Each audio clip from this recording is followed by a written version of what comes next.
dans quelques secondes, c'est la ligne suivante qui va, celle du deuxième étage, qui va être retirée.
Le décollage de Peggy Whitson, Oleg Novitsky et Thomas Pesquet vient d'avoir lieu. Vous avez sans doute remarqué, on est à peu près à 1 minute maintenant depuis le lancement et le Soyouz a déjà une vitesse de 2000 km/h. Donc le prochain événement dans la séquence sera l'éjection de la tour de sauvegarde, donc qui est la première partie du système de sauvegarde et qui va intervenir à peu près un peu avant 2 minutes.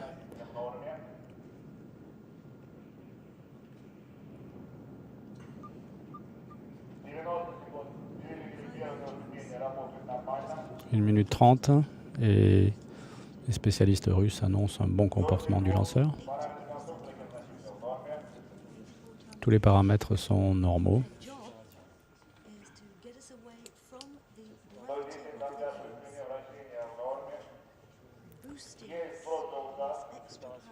Alors la tour de sauvetage vient d'être éjectée. Le Soyouz se trouve à peu près à une quarantaine de kilomètres d'altitude et sa vitesse est de l'ordre de 4000 km/h. En ce moment, évidemment, les boosters viennent d'être largués, donc ça a été le pic d'accélération pour les astronautes et les cosmonautes, à 4G environ. L'accélération, évidemment, a chuté après le largage du premier étage, mais elle va progressivement reprendre sur le deuxième étage que l'on voit brûler en ce moment, et atteindra une valeur maximale d'à peu près 2G et demi au cours de cette phase. On attend maintenant le largage de la coiffe qui vient d'être annoncé par les techniciens russes. Et donc on est à 2 minutes 45, une altitude d'environ 78 km.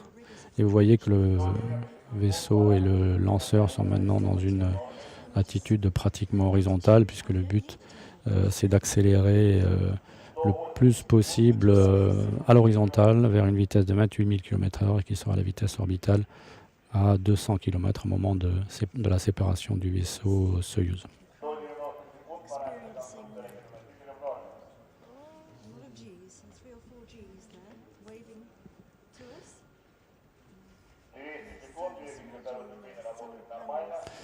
Tous les paramètres sont normaux et on est en ce moment en cours de fonctionnement du deuxième étage qui va se poursuivre jusqu'à peu près 4 minutes 40 secondes.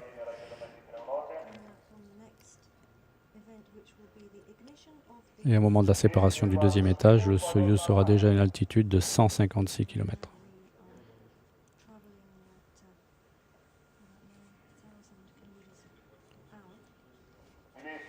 L'accélération continue d'augmenter progressivement vers les 2G5 qui sont atteints au moment de la séparation du deuxième étage, de l'extinction du deuxième étage.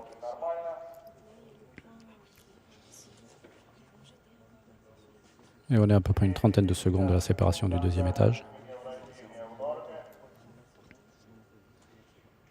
L'accélération est de l'ordre de 2G. Le Soyouz est maintenant à une altitude de 143 km. Alors, en ce qui concerne l'éloignement par rapport au site de lancement, vu que l'on passe maintenant en trajectoire plus horizontale, l'éloignement augmente rapidement. On est à peu près à 430 km maintenant, 430 km du site de lancement de Baïkonour. Séparation du deuxième étage.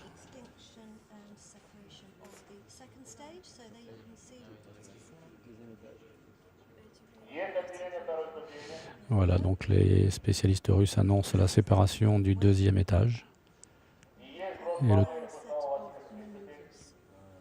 Et le troisième étage maintenant fonctionne, l'accélération reprend et va atteindre une valeur maximale de l'ordre de 3G et demi à la fin de combustion du deuxième étage. Le vaisseau Soyouz passe maintenant les 170 km et la vitesse atteinte est de l'ordre de 4 km, un peu plus de 4 km par seconde maintenant.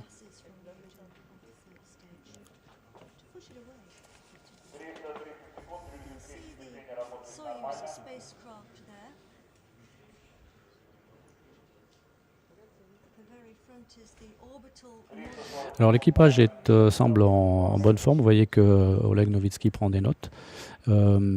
L'indicatif de l'équipage, j'en ai pas encore parlé, il s'appelle Kazbek, qui est le nom d'une montagne en Géorgie et qui a été choisi par le commandant de bord, Oleg Novitsky. On est à peu près à 180 km d'altitude maintenant. La trajectoire est sensiblement proche de l'horizontale maintenant. Et l'accélération continue d'augmenter progressivement. La vitesse du Soyouz approche maintenant des 5 km par seconde avec une altitude de 190 km. Et le Soyouz se trouve maintenant à plus de 900 km du site de lancement de Baïkonour.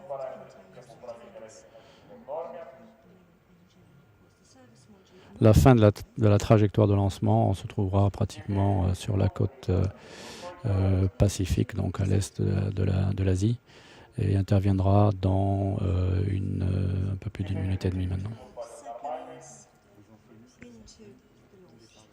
Tous les paramètres sont normaux.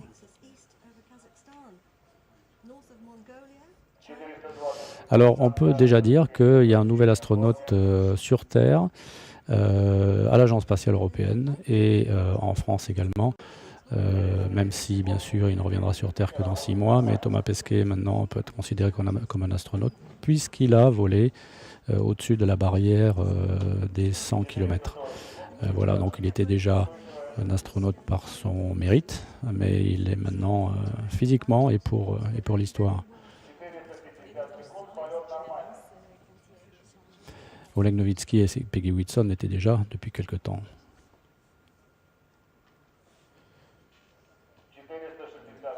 On est à 1 minute de la fin de combustion du troisième étage et donc de la mise en orbite.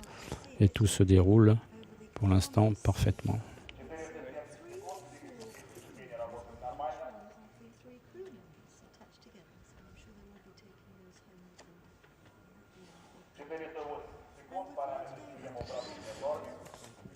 Alors après la séparation, donc, qui est maintenant prévue dans une trentaine de secondes, il y a des choses importantes qui se passent.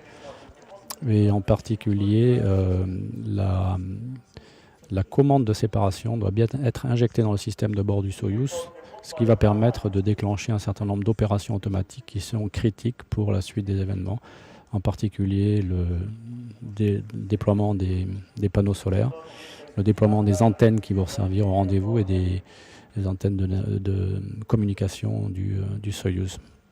5 secondes avant la mise en orbite,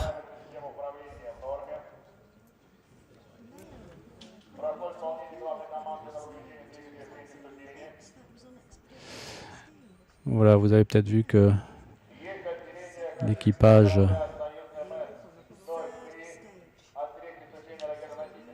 est passé en apesanteur. Alors c'est quelque chose qui est assez brutal lorsqu'on arrive en orbite, puisqu'on passe d'une accélération qui est environ 3G, donc en fin de combustion du troisième étage, pour se retrouver tout d'un coup à 0G. C'est un peu comme heurter un mur avec une voiture.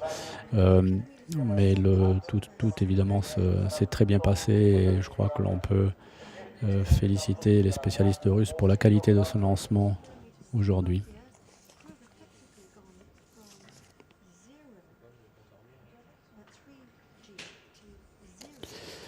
Alors l'équipage ne va pas aller se coucher tout de suite puisqu'il y a encore 2 manœuvres qui sont prévues après donc, la mise en orbite.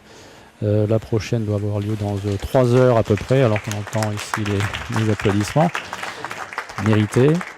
La première manœuvre orbitale doit avoir lieu dans à peu près 3h30 et la suivante à peu près 45 minutes plus tard. Et ces manœuvres seront très importantes pour assurer la suite du rendez-vous avec la Station spatiale internationale.